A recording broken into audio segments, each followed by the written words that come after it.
Sasmita blogger रे आपण मानक स्वागत। आपण माने भल अछन ना? भलरे ही थिबे। गणेश पूजा रे समस्त खुशी रहंतु। विघ्न विनाशक समस्तंकर विघ्न नाश करंतु। आउ एठी मो पुओ झियो रेडी हे जायचंती तळुको जिवे बोली, कारण आज होची भोजी आउ सत्यनारायण कथा। आ मु एठी सत्यनारायणकर पूरा कथाटा माने पकेइची आपण माने ब्लॉगिंग रे आपण माने देखंतु पूरा लास्ट पर्यंत। आउ किछि भी नाही, पूरा लास्ट पर्यंत केवल सत्यनारायण कथा ही पकई। आपने देखो केमती लगला कमेंट दिंतु।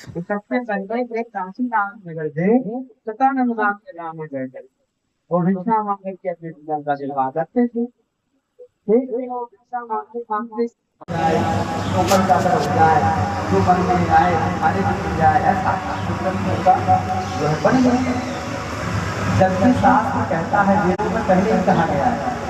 क्या कहा गया है? वेदों में कहा गया भद्रं कर्णेभिः शृणुयाम भद्रं पश्यति। पश्यति मतलब देखना, मतलब सुंदर देखी और सुंदर सुनी। जो देखने वाली वस्तु हो उसी में दृष्टि लगाई। ऐसा नहीं कि आप जहाँ चाहे तहाँ दृष्टि मार दीजिए। अगर ऐसा करेंगे तो आपका जीवन बिगड़ जाएगा, क्योंकि जीवन बनता और बिगड़ता आंखों से ही है। व्यक्ति जो देखता है वही उसको प्राप्त करने में सक्षम होता है। इसलिए शास्त्र में पहले ही कहा गया है कि आप हर जगह दृष्टि मत लगाइए, दृष्टि बिगड़ जाएगी।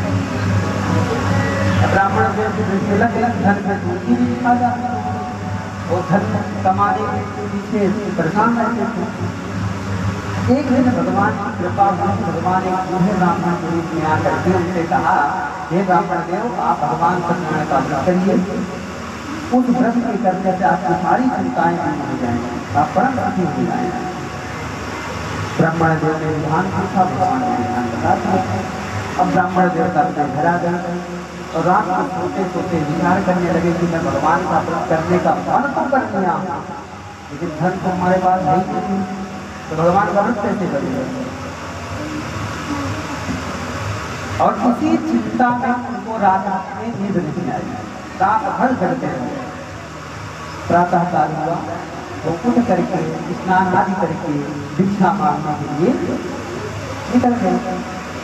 भगवत कृपा से उस दिन की ब्राह्मण को बहुत सावधान एक ही घर में मिल गया, दूसरे घर जाने की जरूरत ही नहीं पड़ी।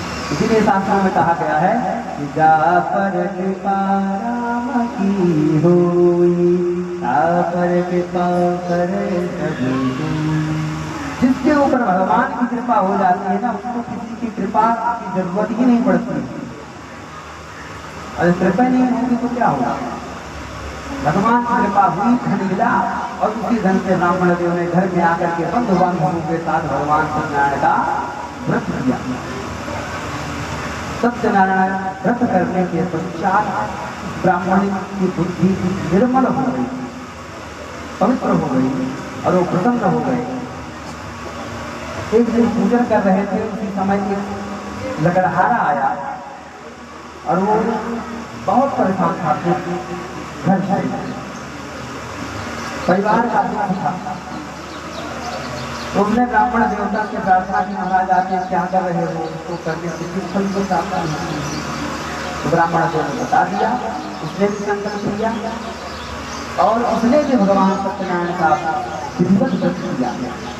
सुख जी कहते हैं वो ब्राह्मण और वो लकड़हारा, दोनों लोग में सभी सुखों का उपभोग करते हुए जितनी इच्छाएं थी पूरी हुई और अंत में भगवत धाम को प्राप्त की। जैसे सेवा करने श्री उठाया भगवान की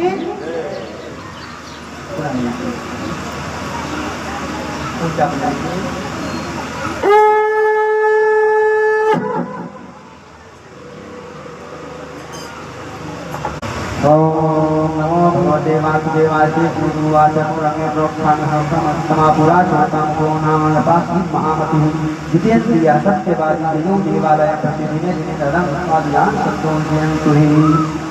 सूत जी कहते हैं कि एक कथा हम आपको और सुना रहे हैं, जिसमें एक साधु नामक व्यापारी कथा करने का संकल्प लेकर के और फिर कथा नहीं करता है तो उसको कुछ फल के प्राप्त इसके बारे में बताते हैं कि पूर्व समय में एक लतामुख नाम का राजा था।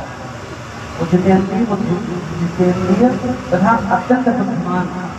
वो भद्रसीता नदी के तट पे भगवान सत्यनारायण का व्रत कर रहा था।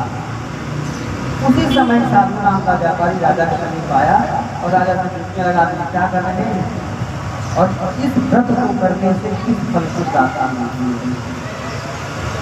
तो राजा ने कहा ये भगवान सत्यनारायण का व्रत है और ये व्रत में पुत्र की प्राप्ति के लिए कर रहा है। हमारे पुत्र नहीं है, इसकी प्राप्ति के लिए हम कर रहे हैं। साधु को बड़ा ऐसा कोई व्रत है पुत्र की प्राप्ति हो जाए। अपने घर गया और अपने पत्नी से बोलने लगा कि मैं संकल्प लेता हूँ अगर हमारे कोई संतान हुई, इसके संतान नहीं हुई, अगर हमारे कोई संतान हुई तो मैं निश्चित ही भगवान सत्यनारायण का व्रत करूँगा। संकल्प किया और संकल्प लेने के साथ साथ भगवान की कृपा हो गई और 9 महीने के उपरांत उसके घर में एक कन्या का जन्म हुआ और कन्या का नाम पड़ा कलावती। तो कन्या का जन्म हो गया तो कन्या की माँ ने कहा कि आप व्रत कर लीजिए। उसने कहा बात नहीं करूँगा, इसके विवाह के समय करूँगा। ऐसा कह करके साधु नामक व्यापारी ने व्रत को नहीं किया। कई वर्ष बीत गए, एक कन्या विवाह की योग हो गई और एक बड़े पुत्र के साथ अपनी कन्या का विवाह कर दिया, परंतु भगवान सत्यनारायण का व्रत जब भगवान सद्बुद्धि देते हैं तब भगवान की पूजा करने की इच्छा होती है। भगवान ने आपको इच्छा बता दी। अब उसके बाद में जब भगवान मन पूजने यीशु में गया तो फिर हम अपनी बुद्धि जोड़ देते हैं, अरे भी नहीं करना है, बाद में करेंगे, अभी ये है वो है।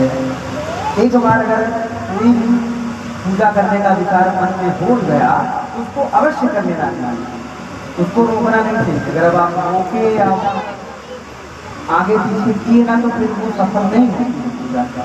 अगर मन में आ गया कि हमें व्रत करना है तो करना, क्योंकि ये सद्बुद्धि के दाता भगवान है और कोई देता नहीं सद्बुद्धि। धीरे धीरे समय बीतता गया और जब उसने व्रत नहीं किया तो उसके जो नवग्रह थे, है ना, सबके सर पे नवग्रह घूमते रहते हैं, उसके जो नवग्रह थे वो नवग्रह बिगड़ गए और उन लोगों ने श्राप दे दिया कि उसको भयंकर कष्ट प्राप्त होगा। लग गया। अब ससुर दामाद दोनों रत्नसार में व्यापार कर रहे थे। वहाँ के राजा के यहाँ चोरी हुई और सैनिकों ने दोनों को ही समझ लिया और जाके राजा के सामने प्रस्तुत किया। राजा ने बगैर किसी विचार को कारागार में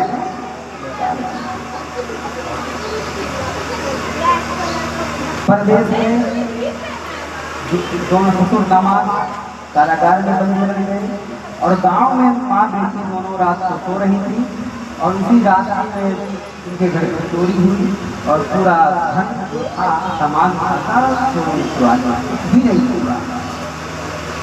अब जब दोनों की सुबह नींद खुली तो क्या देखते उनके घर में कुछ नहीं देता, गायब है।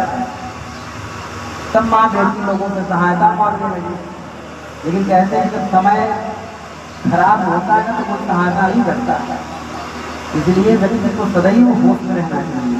कभी कभी क्या होता है, लोगों के पास धन आ जाता है तो लोग अहंकार में हो जाते हैं कि किसी से संबंध नहीं रखते और बाद में जब विपत्ति पड़ती है तो समझ में आता है। दोनों ने सहायता के लिए मदद मांगने के लिए सबसे उन्होंने कहा, माँ बेटी ने किसी ने मदद नहीं की। अंत में दोनों भिक्षा मांगने लगे। एक दिन भिक्षा मांगते मांगते कलावती किसी ब्राह्मण के घर गई और वहाँ उन्होंने भगवान सत्यनारायण का व्रत रखा तो व्रत से प्रभावित हुई और घर आकर के माँ बेटी ने मिलकर के भगवान सत्यनारायण का पूजन किया और यह वरदान मांगा कि आप हमारे पिता और पति को शीघ्र यहाँ भेज दें, जहाँ भी उसके कष्ट को दूर करें तो हम 5 बार सत्यनारायण व्रत करेंगे लगातार। ऐसा संकल्प किया तो भगवान उनकी पूजा से प्रसन्न हो गए और भगवान ने चंद्रकेतु राजा को स्वप्न में आकर के भगवान ने कहा कि तुम्हारे कारागार में साधु नामक व्यापारी बंदी है और उसका दामाद उसको सीधा छोड़ दो। अगर तुमने नहीं छोड़ा तो मैं तुम्हारा सर्वनाश कर दूंगा। भगवान की वाणी सुन करके राजा भयभीत हो गया और तुरंत अपने मंत्रियों को साथ जा करके दोनों व्यापारियों को मुक्त कर दिया और उनको धन भी इतना दिया कि वो संतुष्ट हो गए। अब दोनों मंगलाचरण करते हुए अपने गांव में प्रस्थान कर गए नाव के द्वारा। जैसे सेवा करने से भगवान की जय।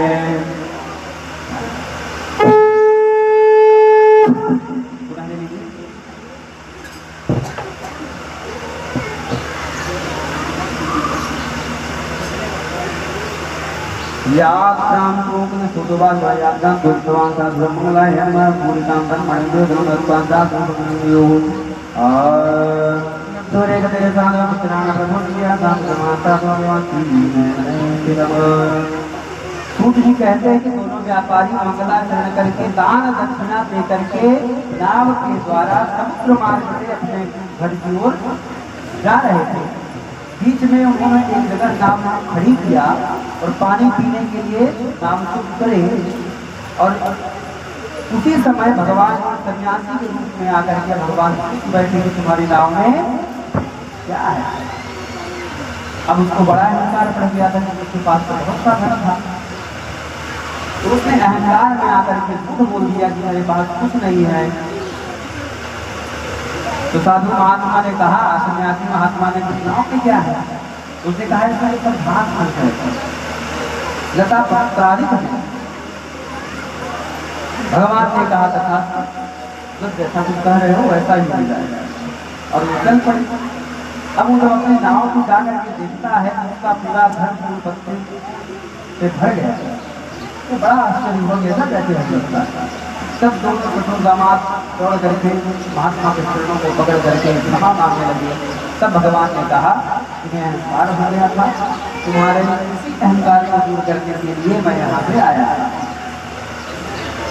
मुझे प्राप्त करना बहुत सरल है। इसे कैसे? तब भगवान ने कहा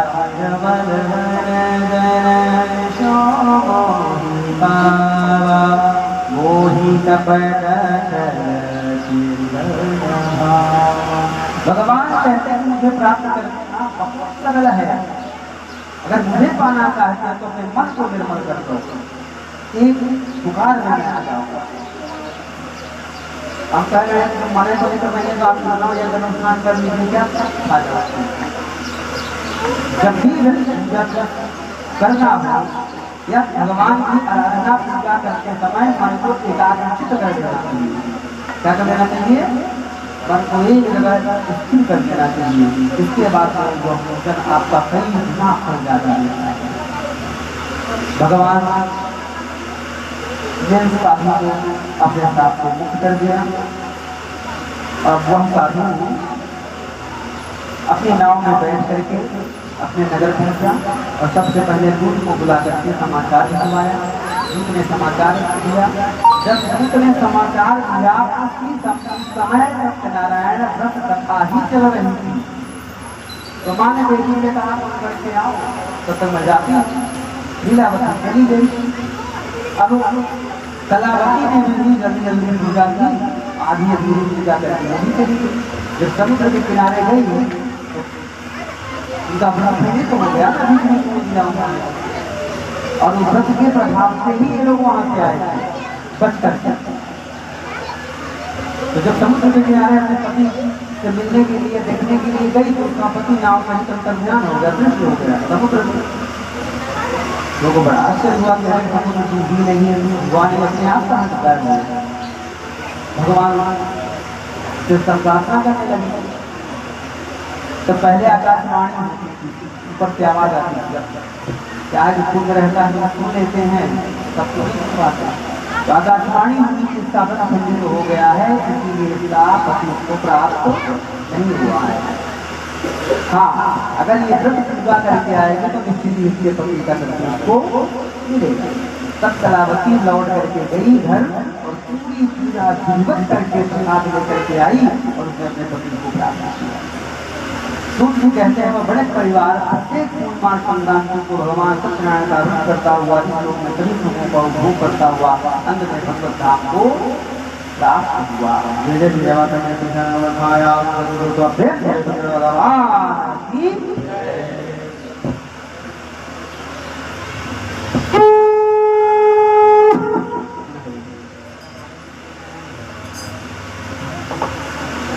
ओम पंचमं सर्वमात्र अथाने अपने बंधने वृद्धम मुनिसत्तमा आसीत् बंधनो राजा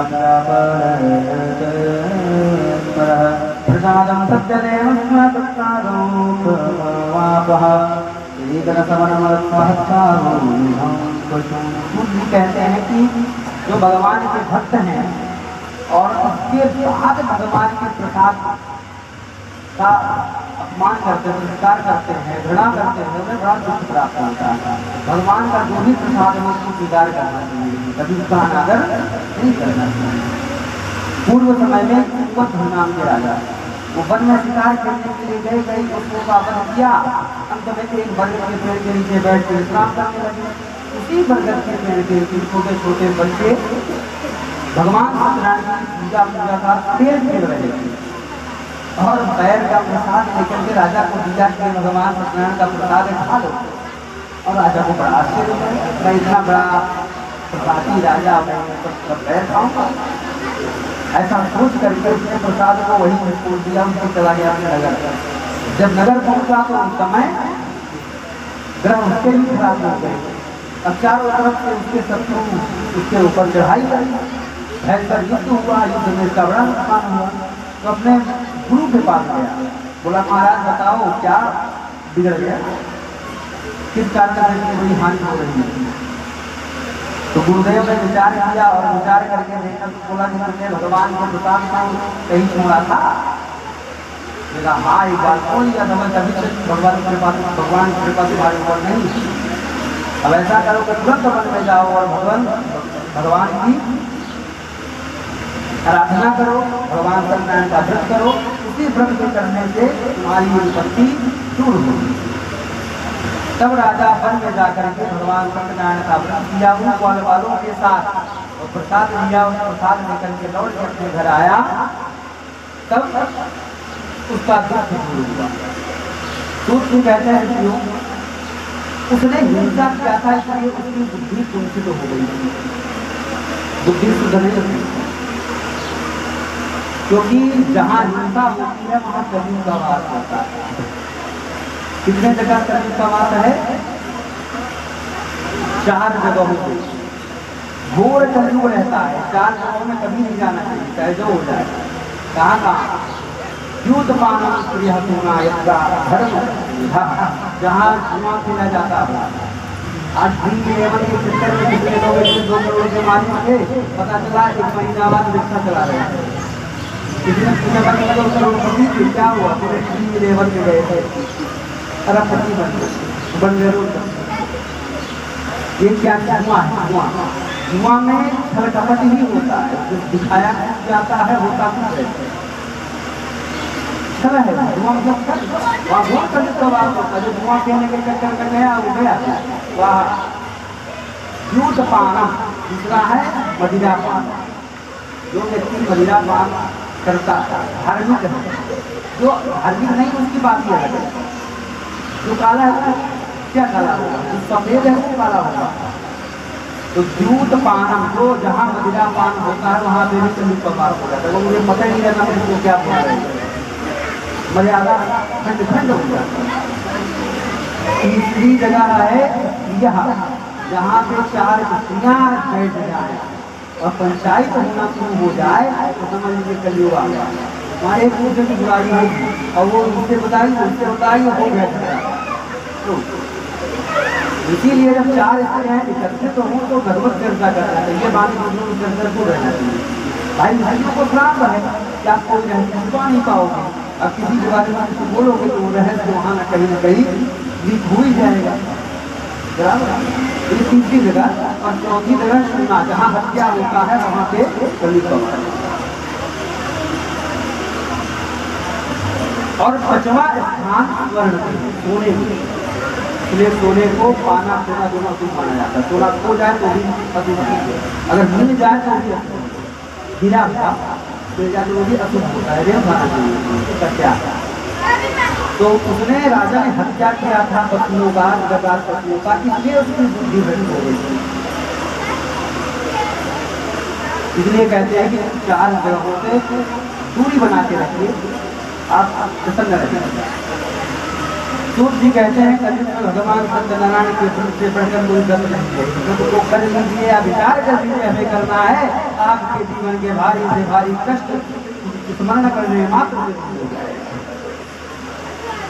कलयुग में भगवान सत्यनारायण करने से दरिद्र धनवान हो जाएगा, रोग मुक्त और डरा है मुक्त हो जाएगा। इस जन्म में वो भगवत कृपा से सभी लोगों का उसको सभी लोगों को प्राप्त करता हुआ अंत में भगवत धाम को प्राप्त होगा। जगह सेवा करने से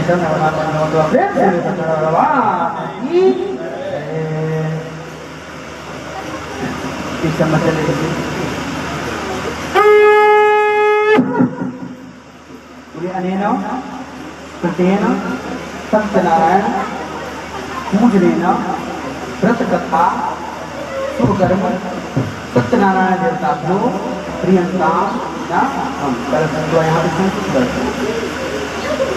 चलिए आप लोग आ जाइए हवन के लिए, और हवन को मंगा लीजिए। ये कब चले सभी लोग अपना अपना फूल चढ़ा देंगे।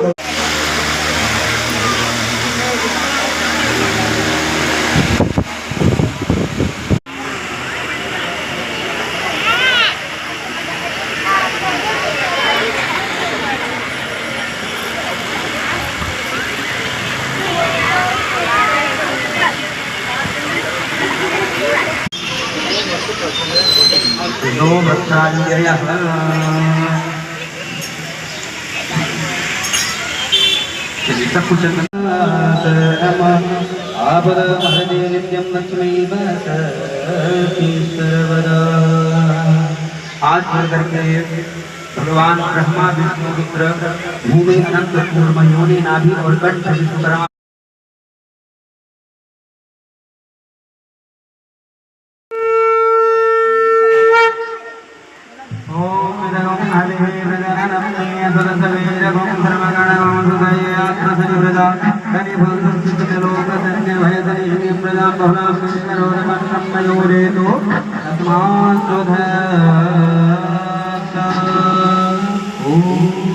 गणपति देवा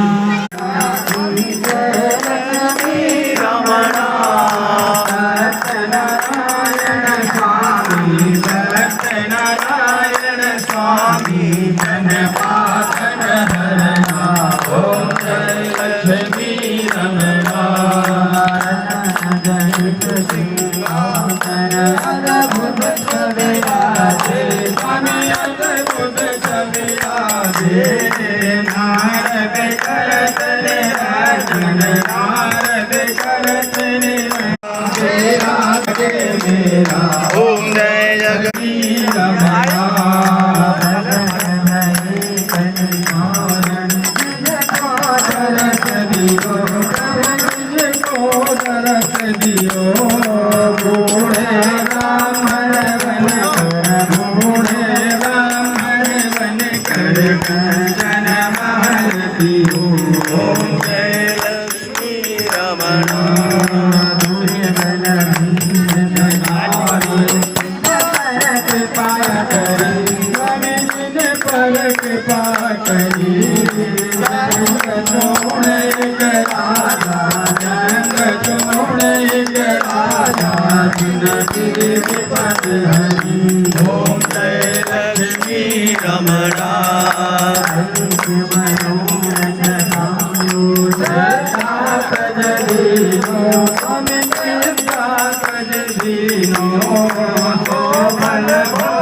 नमः।